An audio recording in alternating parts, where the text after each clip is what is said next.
मियाँ साहब दोस्त पाना चाहन स्टार्ट वास्ते, क्योंकि दोस्तों एक बड़ी खास गल है जेन च रखियो भाई, जरा उतो दिखाओ मैनू। और दोस्तों जेडे सौदे है मिक्स ने ना, वो जेडे वो बेचने वाले मियाँ साहब कहते नहीं 12 मसाले 13वीं दाल, जेडे 12 मसाले और 13वीं दाल मिक्स है ना दोस्तों, इनू कबूतर एडे हाई माई खाते नहीं जी। ये लाना पैंदा है, उन्होंने सिखाना पैंदा है कि तुहानू ए खाना पैना। कर लो तो पढ़ लो कि किन्ने कु ज़्यादा न्यूट्रीएंट्स ने दे विच, किन्नी क गज़ाइयत है, ओमेगा 3 फैटी एसिड ते की कुछ दोस्तों ये विच जेड़ा कि सारे भरावां दी इस टाइम दस्सण नाल मियाँ साहब समझ भी नहीं आना, यानी बहुत ज़्यादा गज़ाइयत दोस्तों ये विच मौजूद है और यह भंग ऐड हो रही है दोस्तों जी। स्पेशल है मियाँ साहब है, वेखो किड़ा जी। दोस्तों आप देख रहे हैं जी सियालकोटी पिजन लवर, और मैं आपका दोस्त मोहसिन रहमान दोस्तों उस्ताद मियाँ फैसल साहब के साथ आपकी खिदमत में मौजूद हूँ। और दोस्तों आज जी एक बहुत अहम टॉपिक था, देख लें मिट्टी के साथ मिट्टी हुए हैं, बस काम में लगे हुए थे दोस्तों। आज ही भाइयों को दाना बनाने का गुर एक बात का जवाब था भाइयों का, बहुत से भाई इस तरह के क्वेश्चन करते हैं, तो मेरी कोशिश थी कि उस्ताद जी की मौजूदगी में इस चीज़ के ऊपर एक वीडियो बना दी जाए। दोस्तों जब से कबूतरबाजी की फील्ड में आए हैं ना, एक ही बात सुनते आए हैं, लो जी जेठ हाड़ ते सौन भादरों यार जोड़े तोड़े ने। हर बंदा जिससे आप पूछेंगे अबव 95% लोग आपको बोलेंगे जी हमने अपने जोड़े तोड़े हुए हैं। लेकिन दोस्तों आपका भाई ये कहता है कि जिस तरह की पलवाई इन दिनों में हो जाती है, जितनी जल्दी कलियां इन दिनों में बच्चे गिरा जाते हैं, बाकी दिनों में तो इस तरह की पलवाई निकल ही नहीं सकती।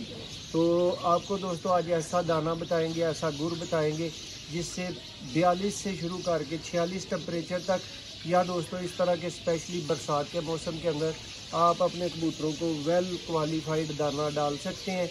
ये दोस्तों सैंपल के तौर पे थोड़ा सा दाना आपके सामने ये जो है ना वो मिक्स करके दिखाएंगे, और मकसद ये होगा कि आप भाइयों को भी पता चल सके कि कौन सा अच्छा दाना और कितना और किस मकदार में कबूतरों को डालना चाहिए। और एक और बात साथ में कंफर्म करता जाऊं कि दोस्तों ये सिर्फ ब्रीडर कबूतरों का दाना है, और ये मैं अपने ब्रीडर कबूतरों को गर्मी के दिनों में मस्त खिलाता हूँ।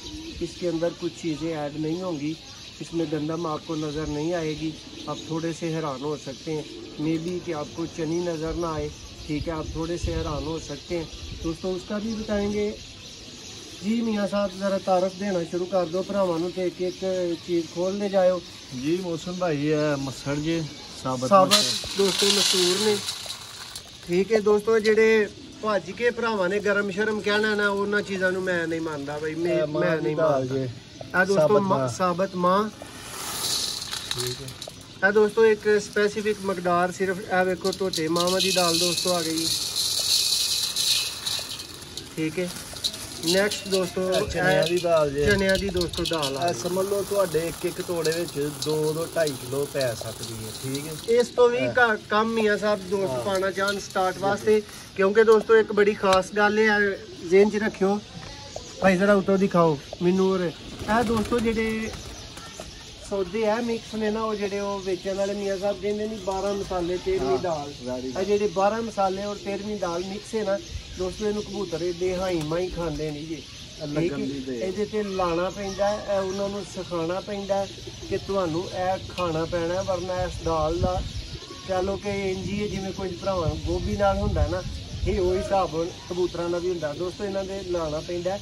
और दोस्तों इन्हां दी मकदार दे उत्ते एक तुहानू स्पेशल गल दसनी है कि अगर तुहाडे आसान जिहा फार्मूला है कि मियाँ साहब अगर बंदियां दे 10 दाने ने, दाने दे 10 दाने ने ना दोस्तों, 4 तो ज़्यादा ए दालां वगैरह मिक्स का दाना नहीं होना चाहिए, 5वां दाना भी दोस्तों इन्हां दा नहीं होना चाहिए। मैक्सीमम 4 दाने ए शो होने ते बाकी दियां दोस्तों दूसरियां चीज़ां जिहड़ियां तुहानू दसियां जा रही ने, जिहड़ियां कि पिछे ने। और उम्मीद करने हैं कि तुसीं साडे नाल अज कंफर्टेबल फील कर रहे होगे और वीडियो नू लाइक शेयर जरूर करोगे। तो जी दोस्तों इन्हां सब चीज़ां दी माँ है, ते करीब तो कैमरामैन अगर दोस्तों तुहानू दिखाए एवे जी दोस्तों भंग हैंप सीड लिख के दोस्तों गूगल ते सर्च कर लो तो पढ़ लो कि किन्ने कु ज़्यादा न्यूट्रीएंट्स ने, किन्नी क गज़ाइयत है, ओमेगा 3 फैटी एसिड ते की कुछ दोस्तों ये ਜਿਹੜਾ ਕਿ ਸਾਰੇ ਭਰਾਵਾਂ ਦੀ ਇਸ ਟਾਈਮ ਦੱਸਣ ਨਾਲ ਮੀਆਂ ਸਾਹਿਬ ਸਮਝ ਵੀ ਨਹੀਂ ਆਣਾ। ਯਾਨੀ ਬਹੁਤ ਜ਼ਿਆਦਾ ਗਜ਼ਾਈਅਤ ਦੋਸਤੋ ਇਹਦੇ ਵਿੱਚ ਮੌਜੂਦ ਹੈ ਔਰ ਇਹ ਭੰਗ ਐਡ ਹੋ ਰਹੀ ਹੈ ਦੋਸਤੋ। ਲੋਕਾਂ ਦੇ ਅੱਜ ਕੱਲ ਕਬੂਤਰ ਸੁੱਕਦੇ ਨੇ ਜੀ ਇਹ ਸਪੈਸ਼ਲ ਹੈ ਮੀਆਂ ਸਾਹਿਬ। ਇਹ ਵੇਖੋ ਕਿੱਡਾ ਕਿੱਡਾ ਦਾਣਾ, ਮੈਂ ਤੇ ਉਦੋਂ ਦੇ ਪਤਾ ਨਹੀਂ ਕੋਈ 10 ਦਾਣੇ ਵਿੱਚੋਂ ਆਪ ਖਾ ਗਿਆ। ਇਸ ਤਰ੍ਹਾਂ ਦੇ ਮਜ਼ੇਦਾਰ ਦੋਸਤੋ ਦਾਣੇ ਨੇ ਦੋਸਤੋ। ਭੰਗ ਦਾ ਇਸਤੇਮਾਲ ਇੱਕ ਗੱਲ ਜ਼ਿਹਨ 'ਚ ਰੱਖਿਓ, ਸਰਦੀ ਵੀ ਜ਼ਰੂਰੀ ਹੈ, ਗਰਮੀ ਵੀ ਜ਼ਰੂਰੀ ਹੈ। ਮਕਦਾਰ ਵਧਾ ਘਟਾ ਸਕਦੇ ਹੋ ਆਪਣੇ ਕਬੂਤਰਾਂ ਦੇ ਮਾਹੌਲ ਦੇ ਮੁਤਾਬਕ, ਆਪਣੇ ਮੌਸਮ ਦੇ ਦੋਸਤੋ ਮੁਤਾਬਕ। ਪੰਜਵਾਂ ਦਾਣਾ ਦੋਸਤੋ ਅਗਰ ਕਿਸੇ ਚੀਜ਼ ਦਾ ਤੁਹਾਨੂੰ ਦਾਣੇ ਦੇ ਵਿੱਚ ਨਜ਼ਰ ਆਏਗਾ ਤੇ ਦੋਸਤੋ ਉਹ ਭੰਗ ਹੈ।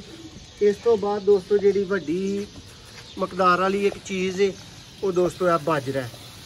ਠੀਕ ਹੈ, ਤੁਸੀਂ ਦੇਖ ਰਹੇ ਹੋ ਆਲਮੋਸਟ ਉਹਨਾਂ ਦਾਲਾਂ ਨਾਲੋਂ ਥੋੜਾ ਜਿਹਾ ਐਕਸਟਰਾ ਬਾਜਰਾ ਹੋਣਾ ਚਾਹੀਦਾ ਔਰ ਭੰਗ ਨਾਲੋਂ ਥੋੜਾ ਜਿਹਾ ਐਕਸਟਰਾ ਹੋਣਾ ਚਾਹੀਦਾ। ਉਮੀਦ ਹੈ ਮੈਂ ਤੁਹਾਨੂੰ ਸਮਝਾ ਪਾ ਰਿਹਾ ਹੋਵਾਂਗਾ। ਔਰ ਦੋਸਤੋ ਇਹਦੇ 'ਚ ਜਿਹੜੀ ਸ਼ਾਇਦ ਸਭ ਤੋਂ ਜ਼ਿਆਦਾ ਹੋਣੀ ਚਾਹੀਦੀ ਉਹ ਐ ਹੋਣੀ ਚਾਹੀਦੀ। ਠੀਕ ਹੈ,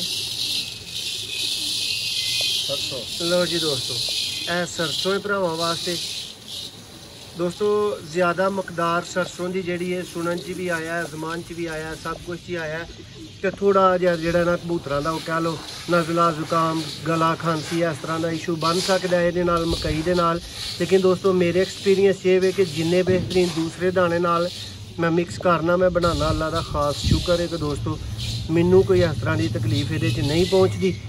ਤੇ ਦੋਸਤੋ ਅੱਜ ਉਸਤਾਦਾਂ ਦੀ ਮੌਜੂਦਗੀ 'ਚ ਤੁਹਾਨੂੰ ਵੀ ਬਣਾ ਕੇ ਦਿਖਾਇਆ ਮਕਦਾਰ। ਤੇ ਮੀਆਂ ਸਾਹਿਬ ਤੁਸੀਂ ਵੀ ਇੱਕ ਵਾਰੀ ਜ਼ਰਾ ਭਰਾਵਾਂ ਨੂੰ ਨਾ ਹੱਥ 'ਚ ਫੜ ਕੇ ਦੱਬੜਾ ਤੇ ਫਿਰ ਸਮਝਾ ਦਿਓ ਕਿ ਕੀ ਤਰੀਕਾਕਾਰ ਹੈ। ਜੀ ਇਹ ਮਿਸਾਲ ਦੇ ਤੌਰ ਤੇ ਤੁਸੀਂ ਲੈਂਦੇ ਹੋ 50 ਕਿਲੋ ਬਾਜਰਾ ਤੇ ਇਹਦੇ ਵਿੱਚ ਤੁਸੀਂ ਕਮ ਸੇ ਕਮ ਕੋਈ ਜ਼ਿਆਦਾ ਨਹੀਂ ਤੇ ਕੋਈ 25 ਕਿਲੋ ਸਰੋਂ, 30 ਕਿਲੋ ਸਰੋਂ ਪਾਓ। ਠੀਕ ਹੈ, ਜਿਹੜੀਆਂ ਦਾਲਾਂ ਨੇ ਉਹ 2-2.5 ਕਿਲੋ ਪਾਓ ਬਸ, ਇਸ ਤੋਂ ਜ਼ਿਆਦਾ ਨਹੀਂ। ਇਹ ਮਾਸ਼ਾਅੱਲਾ ਤੇ ਦਾਣਾ ਜਿਹੜਾ ਵੀ ਪਾਓ ਧੋ ਕੇ ਪਾਓ। ਮਾਸ਼ਾਅੱਲਾ ਤੁਹਾਡੇ ਕਬੂਤਰ ਬਿਮਾਰ ਵੀ ਨਹੀਂ ਹੋਣਗੇ ਤੇ ਬੱਚੇ ਇੰਜ ਪਾਲਣਗੇ ਜਿੰਜ ਮਸ਼ੀਨਾਂ ਪਾ ਦਿੰਦੀਆਂ। ਇਹ ਸਭ ਜਿਸ ਤਰ੍ਹਾਂ ਤੁਸੀਂ ਉਹ ਦੱਸਿਆ ਸਾਰੀਆਂ ਚੀਜ਼ਾਂ ਦੀ ਮਕਦਾਰ ਦੱਸੀ ਹੈ, ਜਿੰਨਾ ਜਿੰਨੇ ਕੇਜੀ ਦੇ ਵਿੱਚ ਦੱਸਿਆ ਕੇਜੀ ਦੇ ਮੁਤਾਬਕ ਮੈਂ ਤੇ ਫਿਰ ਭਰਾਵਾਂ ਨੂੰ ਇਹ ਕਹਿ ਸਕਦਾ ਵਾਂ ਕਿ 5 ਤੋਂ 7 ਕਿਲੋ ਦੇ ਦਰਮਿਆਨ ਉਹ ਭੰਗ ਐਡ ਕਰ ਸਕਦੇ।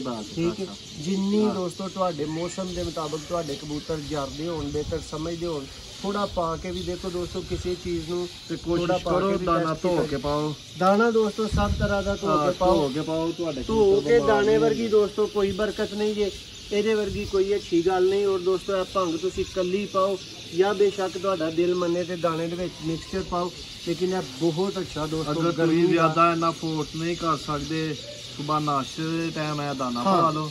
ਬਹੁਤ ਸ਼ਾਮੀ ਰੂਟੀਨ ਵਾਈਜ਼ ਬਹੁਤ ਹੀ ਅੱਛੀ ਦੋਸਤੋ ਮੀਆਂ ਸਾਹਿਬ ਨੇ ਇਹ ਟਿਪ ਦਿੱਤੀ ਹੈ ਕਿ ਤੁਸੀਂ ਇੱਕ ਟਾਈਮ ਨਾਸ਼ਤੇ ਦੇ ਤੌਰ ਤੇ ਇਹ ਪਾ ਲਓ।